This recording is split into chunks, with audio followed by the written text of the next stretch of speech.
Alright, we've got a lot to get into, so let's just go ahead and get into it. So Kos-Mos is making the rounds again as the possible frontrunner for the 5th DLC fighter. Who's Kos-Mos? This is Kos-Mos, android from the old RPG series Xenosaga, a classic in its time. She recently appeared in Xenoblade Chronicles 2 as well. Why is she back in the conversation? Well, one of the many 4chan leaks in circulation predicted her as well as a lot of other things, and some of those other things have started to potentially come true. For instance, there was a leaked Kingdom Hearts 3 Remind trailer that says the release date is in fact in January, and that lines up with this 4chan leak. On top of that, a huge Russian YouTuber named Anton Logvinov has leaked that Horizon Zero Dawn will be coming to PC as well, which would also line up with this 4chan leak. Now, why does this Anton guy matter? Well, as I said, he's one of Russia's biggest gaming YouTubers and bloggers, and he also recently correctly leaked Death Stranding's release on the PC as well, so many think this could be him striking again. Now, this leak is interesting. With Sony's State of Play conference coming tomorrow, it has the potential to deconfirm this leak. Geoff Keighley, the host of the Game Awards, has been talking a lot about leaks leading up to the show on Thursday. He recently did an Ask Me Anything segment on Reddit 4 days ago, and on the topics of leaks, he said that nothing from this year's show has leaked yet. And on top of that, during a video segment today, he had this to say about the Kingdom Hearts leak. See, did the Kingdom Hearts Remind DLC trailer leak from the TGAs? No, people keep asking us about, anything that happens on the internet somehow people think like was something for our show that leaked early or whatever. As far as I know, nothing about our show is leaked right now. Who knows in the next couple days what'll happen, but yeah, we'd never plan to do anything with that inside of the show. So if Geoff is being honest here and the Kingdom Hearts Remind stuff was not from the Game Awards, that would essentially prove that 4chan leak wrong in a way, since it specifically mentioned the stuff on it was for the Game Awards. That's certainly something to keep in mind. And on the topic of insiders and leaks in general, Geoff had even more to say from a video segment he did yesterday. Some things are probably rumored that will happen. Other things are like completely out of left field. And I read some of these, posts from supposed insiders on 4chan or something saying, here's what our lineup is. And I'm like, there's no basis in truth of any of this stuff. And people are, it's like, one that made me laugh was someone was like, we're doing a Banjo Redooey. It's like a remake of Banjo Kazooie, which is a brilliant name for the remake of Banjo Kazooie. I hope that's actually true, but never heard about that. I don't think it exists, or if it does, it's certainly not happening at the Game Awards. So Geoff has clearly been going full in to imply that nothing is leaking about his show, and that he does in fact keep up with both Reddit leaks, 4chan leaks, and insiders. Now, it's interesting that he's going so far to address these rumors and leaks because he really doesn't have to.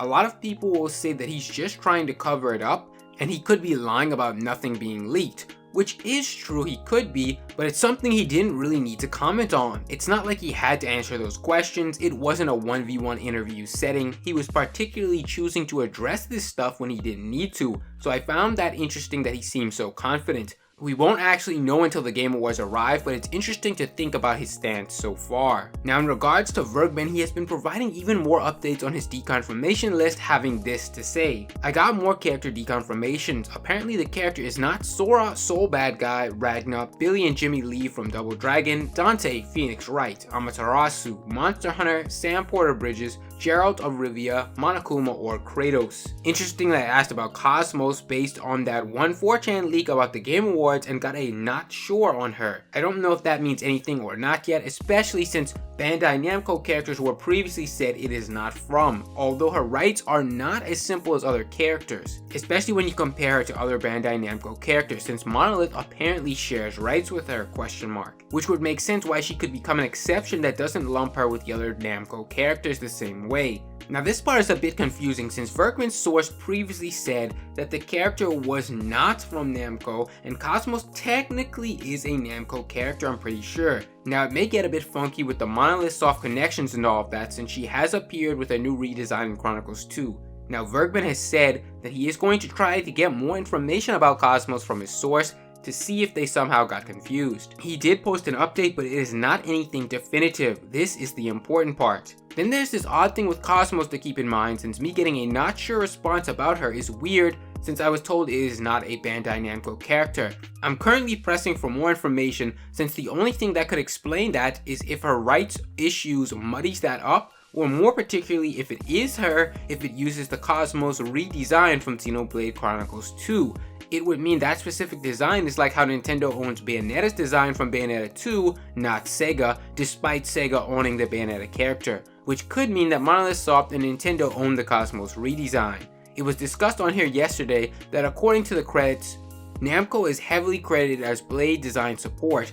While it's not specific which characters they designed, it's most likely Namco was responsible for her redesign. Also, the footnotes on the Nintendo website's Xenoblade Chronicles 2 page does not mention Namco at all for copyrights, so maybe Nintendo does own her redesign, they just credited Namco in creating her. If Namco owned her, usually they would say character design copyright of Namco, which seems to be missing from both the credits and the website.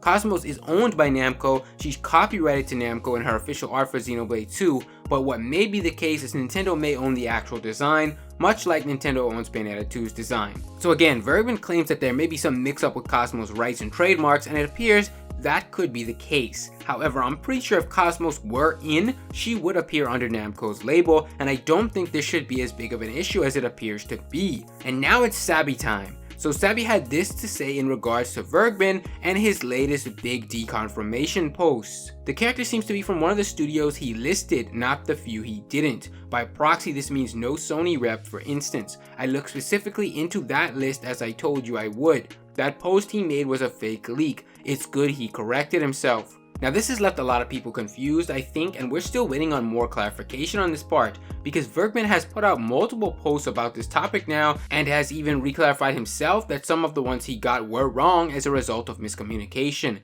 But if the list Sabi is referring to was this one, the very first huge list Vergeben released, that would mean that the character would be someone from a studio on that list. And as you can see, Namco is absent from this list as well as Monolith Soft. In essence, that would rule Kos-Mos out.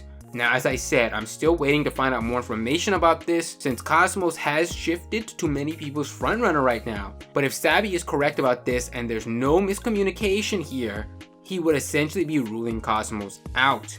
But again, we need Sabi to go a bit further on exactly what list was shown to their source. Now, my personal thoughts on Kos-Mos is she seems like a weird pick to end Fighter Pass #1 on. I'm definitely not underrating her legacy, but it's arguable that she would be the least known fighter worldwide out of the Fighters Pass. And on top of that, it would honestly feel like an extra slight to character favorites like Rex and Pyra. If Kos-Mos were to get in, I find it hard to believe that would leave space for Rex and Pyra coming later on. I know they're not from the same series technically, but to me it's close enough with her appearing in Chronicles 2 and the whole legacy of Monolith Soft in general. Now maybe Rex and Pyra fans don't see it that way, which would be fair. But for me, I don't personally want Kos-Mos to get in, just because it would probably come at the expense of Lloyd Irving. I could see his Mii fighter returning alongside a Kos-Mos reveal, and that would, be bad for B. But that's really the only thing I have against Kos-Mos, is that she would cuck a rep that I personally want.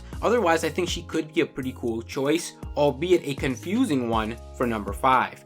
However, you never know what's going to happen with these things. That does about catch us up to speed though, so let me know down below in the comments what you guys think of all of this. As always, make sure to subscribe and notifications on if you want to keep up with future content. Thanks for watching, guys. I'll see you next time.